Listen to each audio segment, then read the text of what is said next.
और राम मंदिर का कोई विरोध नहीं है, राम का कोई विरोध नहीं है, मगर इसमें भारतीय जनता पार्टी इसको जो राजनीतिक स्वरूप देने का प्रयास कर रही है, इस बात का विरोध है और किसी हमारे धर्म को कहीं ना कहीं नुकसान पहुंचाया है और हमको ये चीज अच्छा नहीं लगा कि कांग्रेस के द्वारा हमारे जो निमंत्रण है उसको अस्वीकार किया गया और कांग्रेस का इस तरह से उसको नकार देना एक तरह से हिंदू जन भावनाओं के साथ खिलवाड़ है।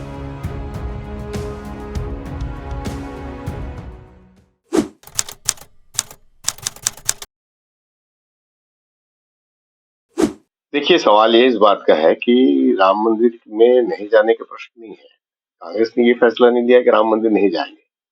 बात दरअसल ये है कि अगर सनातन धर्म की बात करें तो शंकराचार्य जो हैं वो सर्वाधिक उसके लिए मतलब समर्थ लोग हैं और उनका कहना ये है कि चूंकि राम मंदिर अभी पूरा नहीं हुआ है और शास्त्र विधि के विपरीत इसकी जो प्राण प्रतिष्ठा की जा रही है, तो चूंकि शंकराचार्यों का भी कहना है कि अभी इसको आनन फानन में मंदिर में प्राण प्रतिष्ठा करवाने की आवश्यकता थी।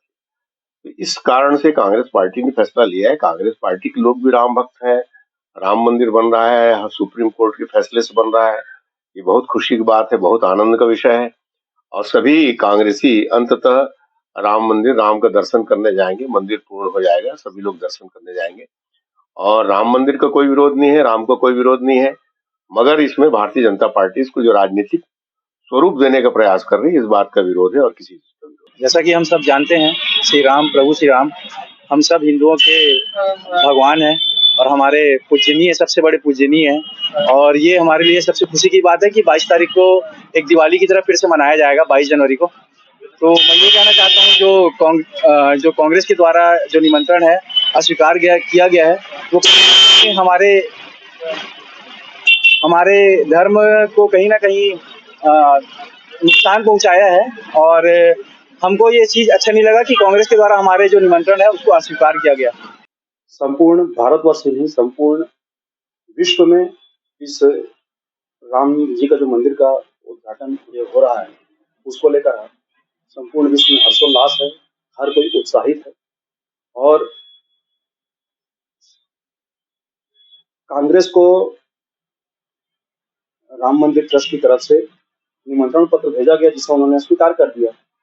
तो कांग्रेस की तो मानसिकता में शुरू से ही श्री राम का द्रोह लिखा ही है। उन्होंने राम सेतु का विरोध किया, उन्होंने राम को काल्पनिक कहा और जब आज भगवान श्री राम का मंदिर बन रहा है तो वो कलप रहे हैं, जहाँ पर कृपा राम की हो ही ता पर कृपा करे सब कोई,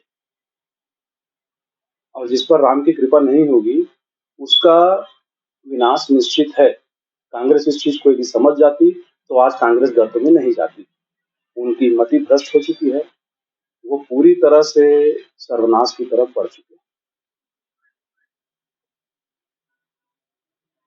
कांग्रेस शुरू से ही हिंदू विरोधी कांग्रेस का सामने आता रहा है और कांग्रेस की राजनीति ही हिंदू विरोध और श्री राम के द्रोह पर चलती आई।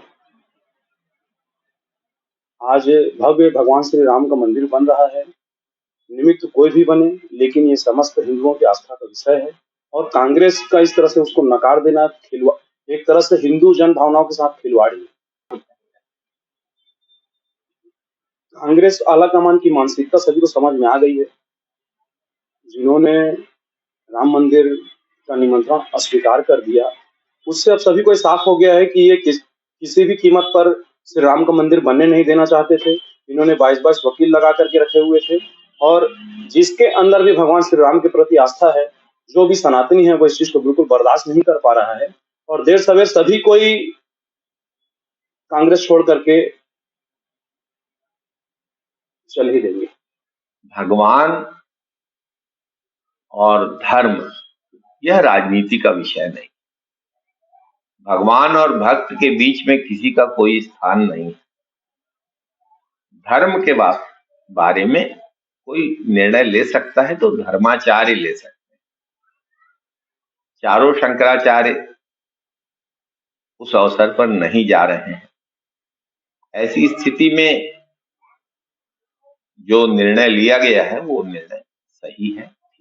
भगवान राम मर्यादा पुरुषोत्तम और मर्यादा पुरुषोत्तम के मंदिर की प्राण प्रतिष्ठा और धार्मिक मर्यादाओं का ध्यान न रखना, धर्माचार्यों की बात न मानना, ये उचित नहीं है। पूस का महीना बेहतर होता, रामनवमी के दिन भगवान राम की प्राण प्रतिष्ठा होती और पूरा देश उसमें सम्मिलित होकर हर व्यक्ति सारी राजनीतिक विचारधाराओं को अलग रह के कहता कि भय प्रगट कृपाला दीन दयाला। लेकिन ऐसा नहीं हो रहा है। क्यों नहीं हो रहा है, ये विचार करने